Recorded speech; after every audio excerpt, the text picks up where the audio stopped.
Start, of course, we are going into the tech note, looking at behind the challenges of service delivery in the country. Now, service delivery is the cornerstone of a government to be able to roll out those aspects of welfare that the citizens need. But increasingly, we've had stories of corruption. Well, the latest is the Iron Sheet saga. We've also heard of challenges in being able to reach far-flung areas and protocols and provisions that allow for that to be achieved. This morning, we are going to look at some of the challenges because some of us might not have an idea about the extraordinary infrastructure that it needs for you to be able to go to a hospital and receive those medicines and, of course, the care as and when you need. Joining me for this discussion are two very indefatigable people. Dr. Nicholas Kamara, MP for Kabale Municipality, many thanks for making it. Thank you so much, and good morning, viewers. And many thanks to you too, Elana Kimbabazi, Program Manager at ISA, for joining us. I'll begin with Elana. I just want you to give us a preamble on service delivery in this country. Some of us who are taxpayers and believe ought to receive these services as and when we need them, get shocked when we can't. What is the nexus? Yeah, no, I think service delivery, first of all, is, for me, I take it as a right, particularly for public services, health, education, social protection. These are rights, and when you have a government that you've been trusted to protect your rights, that you're paying taxes to, that is borrowing in your name, then the minimum it can do is make sure there's proper service delivery. But of course, for you to get these rights, you require resources, right? The government has to have the money. So then questions of how money is spent, who is prioritized, the issues of corruption and accountability and all of that then feature very, very, very strongly. I'm not going to lie, the first thing that's in my head right now is this Iron Sheet thing. Mostly because I've just been looking at the headline in, I think it's the Monitor. Yeah. Minister removes evil iron sheets from his roof. And when you talk about service delivery, it's interesting because when Honorable Golobi is asked, you know, in his defense, he says, I have been using my personal money to buy iron sheets for schools, churches, mosques, community projects, you know. so he's been using his personal money to enable service delivery. And therefore, it's okay for him to have roofed his animal shed for goats with about 300 iron sheets meant for vulnerable persons, right, as form of social protection. And I think for me it reflects the problem when the state fails to take up its role. You are supposed to be the one making sure there is service delivery. It is not a donation by politicians. It is not a political favor. It is actually, it's supposed to be done properly in a transparent way. You're using taxpayers' monies, and should be going to the vulnerable and the needed. But when it's personalized in the way we do, and it's not, in his defense, I mean, people do all the time, I gave you a school, I gave you a health center, I gave you, therefore you need to give me votes, so therefore I can do whatever I want with public resources because I have helped you. We need to get back the fact that public services are a right. They must be provided by the state from taxpayers' money through transparent mechanisms that avoid corruption. That's how we make sure the vulnerable get. Okay, thank you very much. Dr. Kamara. Honorable. Thank you. I suppose you have been buried in the workings of the public service sector for a long time and understand exactly what the challenges are. Right now, when you look at the protocols that we use to deliver service to the average Ugandan as a state, do you see them as effective or aspects that are set up for failure? Thank you so much, and I want to thank my colleague for giving a good preamble. I was reading a book last week, and I think I completed it just at the beginning of this week. Wow. It is called You Have Been Allocated Uganda. It was written by a colonialist, colonial agent who had been allocated to Uganda, and that is the letter they used to write to them, and they would say, you have been allocated Uganda. It's as if they had given them the whole of Uganda. They've given them the protectorate. What I read from that time are like four things. The first thing is rising through the ranks. Sure. The second thing is mentorship and training. This colonialist, before he came to Uganda, was trained. He was trained already, but was trained for a whole year at Oxford. When he came here, he had to go to Nsamizi in NTV. And Nsamizi, I think, is in NTV or somewhere. Yeah, in PG? In PG. Yeah. There was a training center. He went there for 6 months.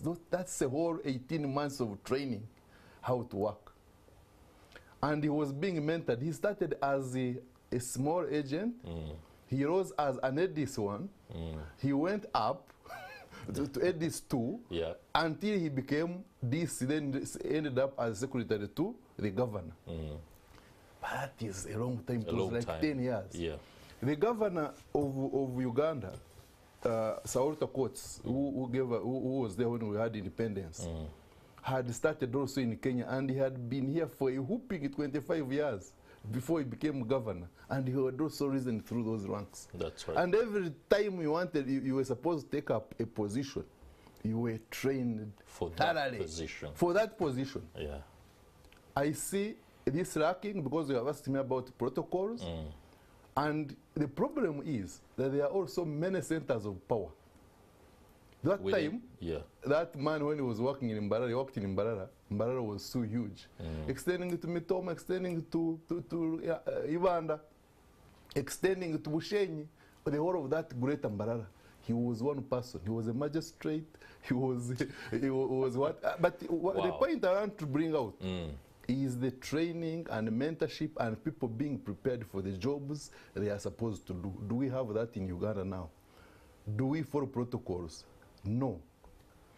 That is the reason why you are having such saga in Prime Minister's office and many others that have happened. What has happened is that we have politicized everything. Even giving out iron sheets is politicized. Even giving out seedlings in the villages is politicized. By the way, they even gave us beds. Do you know that we are supposed to, as MPs, you're to receive beds in what is the beds arrangement? These beds which were used for COVID the hospital at Nambole. Instead of getting through the Ministry of Health, they called MPs and said that you come and pick beds. Were you called? Yes, to the Ministry of Health. How many beds were allocated? No, for me, I didn't pick them. You didn't pick them? Fortunately, somebody picked them on our behalf. On your behalf? And she has taken them already to Kabale. But that is how far we have gone. We are supposed to do everything. But also, there is another fact that brings all this. Apart from the training, you asked me about protocols, but I want to talk about the death or the lack of social services, as she says, that are paid by government on the ground. Total lack. Anything that you see working is paid by the donor. Anything you see working is paid by the person themselves. That's a government center. Almost pays nothing. If you go to health, for example, 40% of the health financing is out of pocket.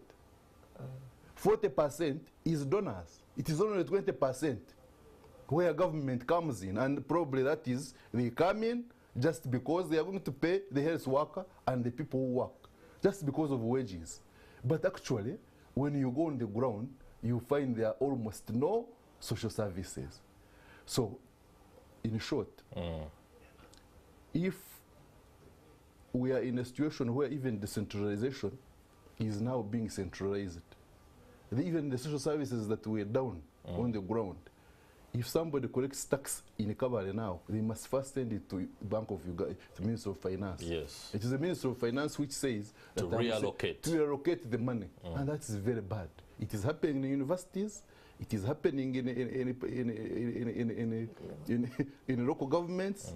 I hear it is now going to be happening in secondary schools.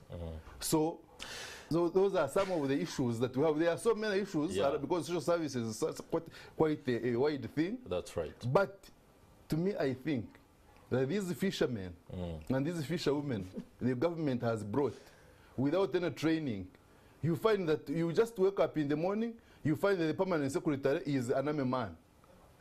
By the way, the permanent secretary of agriculture is an army man. He was brought from the barracks and put there. A man who understands. The head of immigration is army.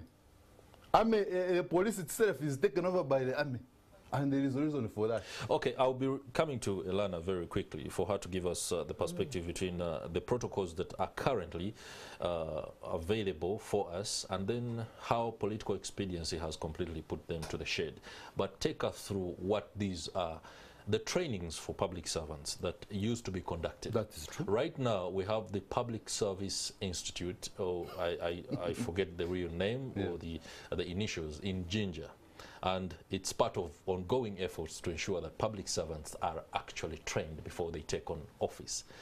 But when you talk about fishermen and fisher women, you seem to suggest that we are seeing the fallout or the degeneration of public service delivery as a result of these that have just been appointed now. Yet we are grappling with a problem that has been apparent for some of us, a generation. Yeah, of course, you cannot remove the problem of corruption from what we are talking about now. In Uganda now, doing the right thing is out of fashion. In fact, if you end up doing the right thing, I have not been a politician. I've doing just the entered right politics. thing is out of fashion. Wow. But doing the right thing is out of fashion. And you can see this Mawati saga. I was at the table in Parliament. And I don't blame these people because it's the whole system. I was at the table. How can you not blame? Wait a moment. Okay, that's a debate for another day. Yeah. Because I was at the table in Parliament and I was complaining how these people have got Mawati. And I said, but how can you really get? Then one said, but also I got 200. Another one was saying, oh, I also got 100. And I said, now, where am I going to stand and blame all these people who are also got, who is going to be with me when I start the Mawati saga? But of course we are determined. We are going to say the right thing. We are going to talk about the right things. But of course, but you saw yesterday, even the opportunity was not given. It was supposed to be given. Yes. But yesterday it was not given. The other question is, who and where are our public servants being trained? Away from after qualification from, or rather qualifying from university, and you're ready to work, where is the training? How do public servants get oriented into the jobs that they are currently doing? I will give you an example of Harris, because I've been in Harris for some time. For example, if we talk about the nurses, of course they go through training schools. Then they go through, for nurses actually now, there's almost no orientation and there's almost no training after they have qualified from the school, which I find very unfortunate. For doctors, there is internship. But, you know, the privatization that has come in the country has also brought so many private medical schools that there are too many doctors now, and even sometimes they lack where to go for internship. In fact, we have so many now still at home who have failed to go to places for internship. Internship is another thing that has come in, definitely, is that there is no money to pay for these interns. So there are two things. One of them is privatization. There are too many. In other words, we do not have, as a nation, a clear-cut training program for civil servants. The program is there, for example, the Harris. But do we have it for teachers? Is a teacher who is going to teach in primary school? All right, let's have Elana Kebabazi give us a perspective on that. The protocols of service delivery versus political expedience. It's a discussion and a reality we deal with on a daily basis. And somebody out there would, for example, say, hey, why are you continuing opening the Book of Lamentations? Yeah, I think there is a way to do things. I mean, about training. It's about a culture at any sort of workplace, what you allow. In public service, there are standing orders. If you've been following this Mawati saga, they've talked about things being requested on WhatsApp, people WhatsApp. I mean, I'm really looking forward to the parliamentary committee, the report that's coming out, because now this is what the media has been reporting. But there's even the memo where the PS Mahakanizi had to now remind them of the standing orders, because so like for us, we got instructions. And then, of course, because of the PA to the Minister of Kamaja, then things that tell us the actual beneficiaries were on WhatsApp. You know, this is clearly for, you know, a particular area. So then you're hearing people hard-hitting ministers, the big people in government, all of them coming, including the chief whip. They are sending, when they get a call or WhatsApp, you pick up, what is that? There is a way in which things are supposed to be done. This is taxpayers' money. For those of us, ISA, for example, has been advocating for social protection. And has been an uphill battle to convince people that the people who have certain hard circumstances, that our government has to take affirmative action. It has to, you know, do certain things to lift them up. Now the money comes, there are so many vulnerable, deserving people. But then because someone decides, ignore all protocols, focus on political expediency, or who is who in government, the people of Uganda, the ones whose taxpayers' money is supposed to actually benefit, are not getting this. There is a real cost to this. And it's not just here with this iron sheet thing. It is every single time. He talked about hospital beds. You're giving MPs to go, I gave hospital beds. COVID beds. You people. To be very specific. The Ministry of Health should know where there are hospital beds. It's not just hospital beds, it is hospitals. Yeah. In districts like Mitoma, there is no hospital. For a whole district, and it's not the only one. There are very many districts with no hospital. And why is that? Because it becomes a booking thing. Who knows who? Who, I want a place here. I want to be able to say I bought a health center. We have really just played around with our people. This money, you talked about government putting little money to donors, but the donors, they're borrowing in our name. The IMF has given support. One of its conditions of its support is you must have a minimum level of social spending. So, you know, social spending flows on these things, health, education. The government of Uganda has not met them, and in fact the IMF still went ahead and said, okay, accepted their excuses. Me, if I was the IMF, I would have said, sorry, it was a condition, you haven't met it. And the reason why this is not happening is because people just, first of all, they don't prioritize these social sectors and our people, I think. And then number two, they think it's government's money. It's not government's money. When they borrow in your name, right now, our generation, and you talked about a lost generation that has seen poor service delivery, and yet, ironically, it's going to be paying so much more debt, and then our children, at this rate, will even get less service delivery, because I talked about this on Monday. Our debt spending right now, we're spending more on debt servicing than health, education, social protection. So now what is going to happen to our children, because now we even have more loans. And then someone comes, and the money we are getting, still they play around. And there has to be we have to rethink our nation. Who is it working Allow me for? bounce this to Honorable Kamara.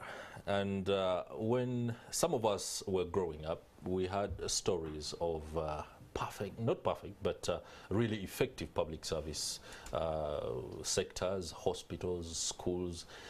Interestingly, is that the people who are making decisions today are effectively the beneficiaries of what was an effective public service framework. And it's interesting when you cannot appreciate what made you and be able to either continue its workings well, but then choose to completely block out another generation's ability to benefit from that kind of work. Political experience is one thing that you will perhaps say things have reached that level, but are the older people in this day and age, and older is 55 and above, are completely resigned to letting the generation that has come after them to figure themselves out? Yeah, as I said at the beginning, when you go on the ground, there is almost no service delivery to talk about. And I think for us, for me, what I think is that we have run away from the basics. There is a book which I was reading, I read, but sometimes I pick one slogan. And it said, take care of the cents, and the shillings will take care of themselves. We have failed to know what is needed at the village level. And the day we figure out that, I think for me, we shall get it. But back to your question, I agree with you totally. I am a product of a government school. I came from Gezi College Butobere, And in that time when I sat O-level, we were the 10th in the country. And I went to another school which was also government, but also paying little money, in Nambiyango College at that time. It was not yet as privatized as it is today. And we did well, and I went on merit again to government university. That's right. How many people today, even in the government universities now, for example, the people, most of the courses are private. People, 80% of the people who go to government universities are pay for themselves. Yeah. The primary schools, for those ones we forgot about them, they are dead. They are dead completely. If you want to know that they are dead, go to the primary leaving examination, examinations results and see. In every district, the first 100 primary schools will be private. Now we are going to secondary schools, as I told you. If it is not about OBs now, who come in and say, let us try not to, at least let us die when our school is still having a name. Most of the schools, you go to St. Leo's, you go to Geza College, you go to Geza High School, you go to where? You're right. You find that all those things have died. Now, why? One of the reasons they have died is because of the budget that goes there. When you go to the money that goes to the schools, by the way, the wages are not that bad. But you know the capitation grant of each student in primary school is 9,000 per year. 9,000 Uganda. 9,000, okay, 10,000, maybe 11, but it is around there per year. I can't find a meal at 9,000 for a day. For a day, but a capitation grant for each child at primary school is 9,000 shillings per year. I told you about health. But for education, I'm also, you go to agriculture, you don't find any extension worker. We have had multitudes and multitudes of programs. Now the current one is the parents' development model. Parish development model, yeah. I was assessing it. I went there and I have now my report. It is also dying. I can assure it is not going to work. If you go to Kabale now and ask how many people have benefited from these programs, you will probably find none. These are the people who are just benefiting from individual brilliance. Dr. Kamara. It is individual brilliance that is helping the Ugandans. There is nothing that the government is helping them. I want you to take time and pause. You'll be wrapping this up for us on what's the way forward. But let me ask Elana Kembabazi on the specific reforms required right now if we were to have a chance to implement reforms in public service. I mean, first of all, there's already a host of things that are not being followed. I gave an example of the service standing orders, right? So first of all, follow what is there. There is quite a bit. Those of us who have had either our parents or relatives public service, it never used to be like this decades ago. But number two, again, he's talked a bit about this. You know, starting things from the bottom up. You're talking about whether it's Karamoja or other place, right? We have CDOs, we have community development officers, for those who may not know. I mean, if you're starting from the bottom up, we have structures, not military, like we actually have structures that are coming up. Why are we not using them? Why are we not listening to them? Because otherwise, if we don't, today it's iron sheets, the other time, now I heard about goats that were also being given, that were overpriced and died. And so if you don't follow these structures, you're not listening to the people, and there's a lot more corruption and playing around. There is a rumor that these goats, Karamojong did not ask for them. They did not even ask for any sheets. True. They just thought that they wanted iron sheets. Probably, but I think that we need to have those two areas, like follow what is there, but also follow from the bottom up. And maybe just to quickly respond, what he has said is very true. That it's a tragedy that we live in a society right now where, unless you have ability to pay, you will not get education, you won't get healthcare. Now it seems you won't even get iron sheets meant for you. And so how do we move forward? Because you have to have, the president, first of all, must take action. Everything still comes up to him. These are his ministers. If finance, I want to just say this, the Ministry of Finance, that is supposed to be the one now really scrutinizing things. There's two ministers involved in such sagas. It's a bit of a problem for us. We do want to see quality public services, which means we must use our public resources prudently, so we can actually invest in capitation grants. Would you like to see the minister resign? There are many ministers here. Me, I want to see. I really want to see. This is unacceptable. Okay. I'm glad there are all kinds of investigations. We'll be keeping our eyes tuned on it. But in terms of going forward, if you don't set the tone right, how do you not expect the lower level government officials to be the corruption you see mirrored here? They say the fish rots at the head. The corruption you see mirrored up here is down there, and it's affecting our public service delivery. What's the way forward in a minute? It's very hard to say what the way forward in a minute, but I just talk about education. Education, I've talked about primary schools. One of the things that is lacking, definitely is money. Another thing that is lacking is supervision. Yes. Supervision is that we had grade 2 teachers in primary schools who taught us, very keen to teach. They were always on time. They were very determined, and we used to get grades. Now we are going to a degree. They are degree teachers. But these degree teachers who are teaching in the primary schools, which are government, actually they end up taking their children to private. It used not happen. They end up so supervision is one thing I end up with. I could have said a lot, but time is not on our side. I understand. But supervision and also people getting contracts. Let people get contracts. This permanent and pensionable is no longer viable. All right. Can I just call upon Ugandans, please? Just 1 minute. No, not a minute. Okay, a second. 10 seconds. Ugandans, these public services, health, education, social protection, they are yours, they are rights. You must demand for them, you must scrutinize where the money is going. We need to have them. And ISA is running a campaign. Join us to demand them. Thank you very much. Elena Kembabazi and Dr. Honorable Nicholas Kamara have taken up my time. I'll sign out and allow Priscilla Regina